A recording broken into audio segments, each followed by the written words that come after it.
नमस्कार, ये आकाशवाणी पटना है। अब आप खालिद रशीद से प्रादेशिक समाचार सुनिए। पहले मुख्य समाचार।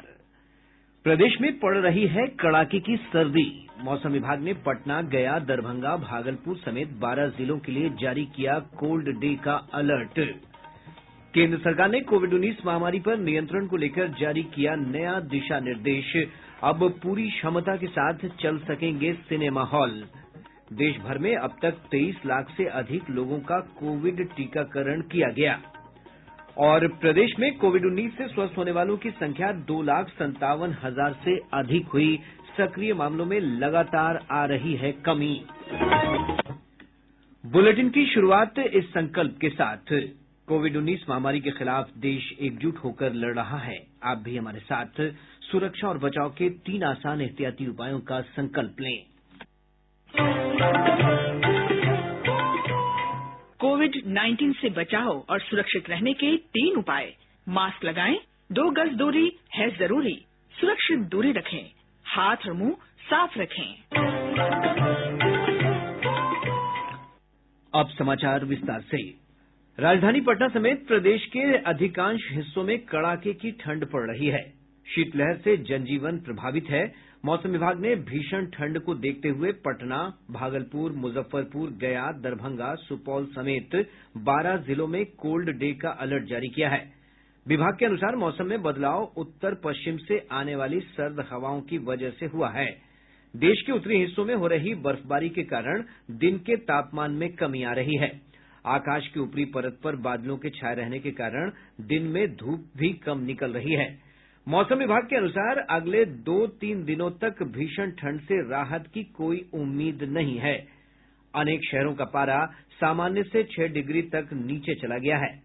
राजधानी पटना में पिछले 2 दिनों से हवा की रफ्तार 15 किलोमीटर प्रति घंटा बनी हुई है।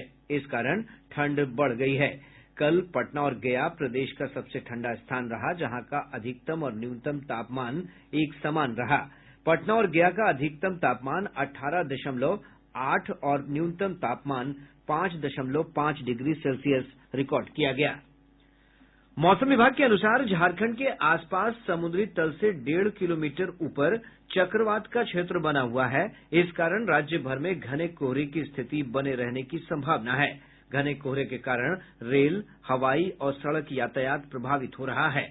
कई ट्रेनें विलंब से चल रही हैं। वहीं कम दृश्यता के कारण पटना और दरभंगा हवाई अड्डे पर विमानों के उड़ान भरने और उतरने में परेशानी हो रही है। गृह मंत्रालय ने कोविड-19 महामारी की निगरानी, नियंत्रण और सावधानी के बारे में नए दिशा निर्देश जारी किए हैं। ये 1 से 28 फरवरी तक लागू रहेंगे। दिशा निर्देश के अनुसार सिनेमा हॉल पूरे दर्शक के साथ चल सकेंगे। इसके साथ ही स्विमिंग पूल में अब सबको जाने की अनुमति होगी। ये दिशा निर्देश पिछले 4 महीने से कोविड महामारी से लड़ाई में उपलब्धि को और सुदृढ़ बनाने के लिए जारी किए गए हैं। दिशा निर्देशों के अनुसार महामारी पर पूरी तरह काबू पाने तक सावधानी बरतने और निगरानी, नियंत्रण तथा मानक संचालन प्रक्रियाओं का कड़ाई से पालन करने की नीति अपनाने पर जोर दिया गया है। गृह मंत्रालय ने कहा है कि जरूरत पड़ने पर जिलाधिकारी स्वास्थ्य मंत्रालय के दिशा निर्देशों पर विचार करते हुए छोटे स्तर पर सावधानीपूर्वक कंटेनमेंट जोन बना सकेंगे। राज्य और केंद्र शासित प्रदेशों की सरकारें ये सुनिश्चित करने के लिए सभी आवश्यक कदम उठाएंगे कि लोग मास्क पहनें, बार-बार हाथ धोएं और सुरक्षित दूरी के नियमों का पालन करें। दिशा निर्देशों में कंटेनमेंट जोन के बाहर सभी तरह की गतिविधियों की अनुमति दी गई है, लेकिन इस दौरान मानक संचालन प्रक्रियाओं का कड़ाई से पालन करना होगा। निर्देश के अनुसार अब संबंधित राज्य और केंद्र शासित प्रदेशों की मानक संचालन प्रक्रिया के अनुसार इस तरह के आयोजनों में लोगों की संख्या निर्धारित की जा सकेगी। केंद्रीय स्वास्थ्य मंत्रालय ने कहा है कि बुधवार को 28 राज्यों और केंद्र शासित प्रदेशों में लगभग 3 लाख लोगों का टीका लगाया गया। अपर स्वास्थ्य सचिव डॉक्टर मनोहर अगनानी ने बताया कि अब तक कुल 23,28,000 से अधिक लोगों को टीके लगाए जा चुके हैं। उन्होंने बताया कि कोविड का टीका लगवाने के बाद किसी भी प्रकार की कोई शिकायत प्राप्त नहीं हुई है। प्रदेश में पहले चरण में 4,60,000 से अधिक स्वास्थ्य कर्मियों को टीका लगाया जाना है। राज्य में कुल निबंधित लोगों में से 61% लोगों को कोविड का टीका लगाया जा चुका है। पश्चिम चंपारण जिले के लौरिया प्राथमिक स्वास्थ्य केंद्र के प्रभारी डॉक्टर अब्दुल अली ने कोविड टीका लगवाने के बाद कहा कि उन्हें कोई परेशानी नहीं हुई है। सब लोग ले रहे हैं और जो लोग थोड़ी बहुत अगर भयभीत भी हैं तो मैं उनसे आग्रह करूंगा कि इसमें डरने की कोई बात नहीं है। इतने सारे लोग लिए, किन्हीं में अब तक कोई विशेष परेशानी नहीं है। एम्स नई दिल्ली के वरिष्ठ चिकित्सक पीयूष रंजन ने कहा है कि कोविड-19 का टीका आ जाने के बावजूद भी लोगों को सावधानी बरतनी चाहिए। एक अतिरिक्त सुरक्षा कवच के रूप में हमारे पास अभी ये वैक्सीन आया है और जैसा कि किसी भी बड़े कदम के साथ होता है कि इसको लेकर के कुछ संशय लोगों के मन में आ गई हैं, तो लेकिन हमें उन संशय से अपने आप को दूर रखना है और जो अतिरिक्त सुरक्षा कवच है कोविड-19 बीमारी के विरुद्ध में, हमें उस सुरक्षा कवच से लैस होकर के इस बीमारी को अपने बीच से बिल्कुल दूर कर देना है। प्रदेश में कोविड से स्वस्थ होने की दर 98.80% तक पहुंच गई है। सक्रिय मामलों में निरंतर कमी आ रही है। इस समय विभिन्न अस्पतालों में 1613 रोगियों का इलाज चल रहा है। राज्य भर से कल 86 संक्रमित लोगों की पुष्टि हुई है। राज्य के 19 जिलों से कोविड संक्रमण की पुष्टि नहीं हुई है। अब तक 2,57,122 रोगी ठीक हो चुके हैं। बिहार में अब तक 2,07,00,000 कोविड जांच की जा चुकी है। देश में अब संक्रमण से ठीक होने वालों की दर 96.91% हो गई है। पिछले 24 घंटों में 13,000 से अधिक लोग स्वस्थ हुए। स्वास्थ्य मंत्रालय ने बताया है कि अब तक 1,03,59,000 से अधिक मरीज संक्रमण से ठीक हो चुके हैं। देश में कोविड से प्रभावित लोगों की संख्या तेजी से घट रही है। इस समय 1,76,000 सक्रिय मामले हैं, जो कुल मामलों का केवल 1.65% है। स्वास्थ्य मंत्रालय ने बताया कि अब तक 1,03,724 लोग इस महामारी का शिकार हो चुके हैं। कोरोना महामारी के कारण दारोगा की स्थगित किया गया प्रशिक्षण 4 फरवरी से फिर शुरू हो रहा है। ये प्रशिक्षण राजगीर और डुमरांव में दिया जाएगा। आधिकारिक सूत्रों ने बताया कि प्रशिक्षण में शामिल होने वाले प्रशिक्षु दारोगाओं को कोरोना जांच की रिपोर्ट लेकर आना होगा। प्रादेशिक समाचार आप आकाशवाणी पटना से सुन रहे हैं। शिक्षा विभाग ने कहा है कि जिन नियोजित शिक्षकों के प्रमाण पत्रों की जांच नहीं हो पाई है, उन्हें वेब पोर्टल पर अपना सर्टिफिकेट अपलोड करना अनिवार्य होगा। ऐसे शिक्षकों की संख्या 1 लाख से अधिक है। विभाग के आदेश का उल्लंघन करने वाले शिक्षकों को बर्खास्त किया जाएगा। शिक्षा विभाग के प्राथमिक शिक्षा निदेशक रंजीत कुमार सिंह ने इस संबंध में सभी जिलों को निर्देश भेज दिया है। उन्होंने कहा कि अपने प्रमाण पत्र जमा नहीं करने वाले शिक्षकों की सूची पोर्टल पर जारी की जाएगी।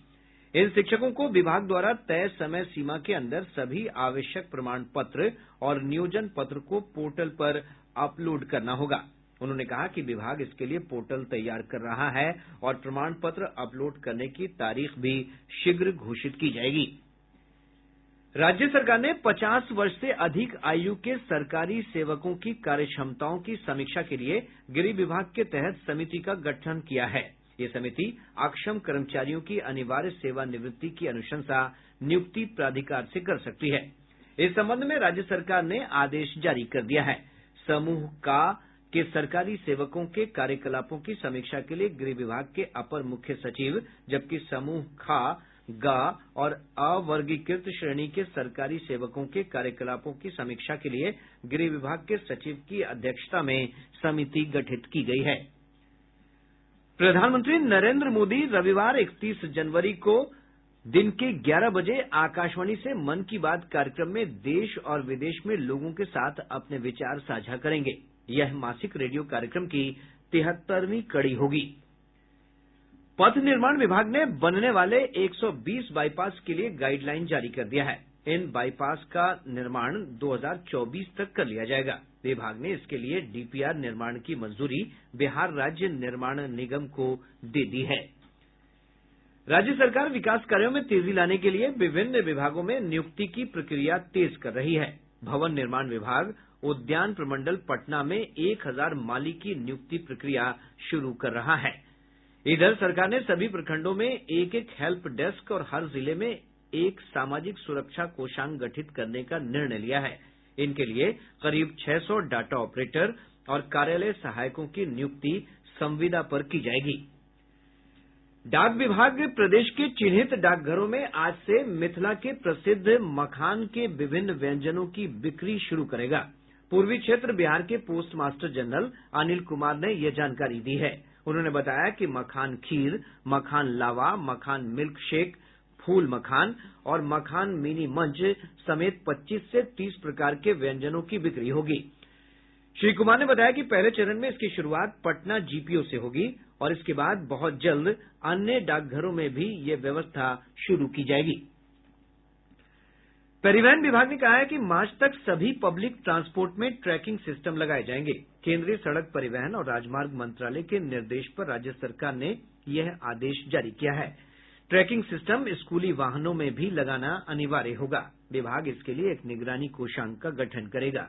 यह नई व्यवस्था यात्रियों की सुरक्षा को लेकर की जा रही है। मुजफ्फरपुर जिले के चक्कर मैदान में आज से सेना में भर्ती अभियान की शुरूआत हो रही है। इसमें राज्य के 8 जिलों के लगभग 4000 अभ्यर्थी भाग लेंगे। सेना में बहाली का यह अभियान 27 फरवरी तक चलेगा। इस दौरान तकनीकी, जनरल ड्यूटी, ट्रेडमैन, क्लर्क और अन्य पदों के लिए शारीरिक दक्षता परीक्षा ली जाएगी। प्रदेश के आईटीआई में नामांकन के लिए आज 179 केंद्रों पर ऑनलाइन प्रवेश परीक्षा आयोजित की जा रही है।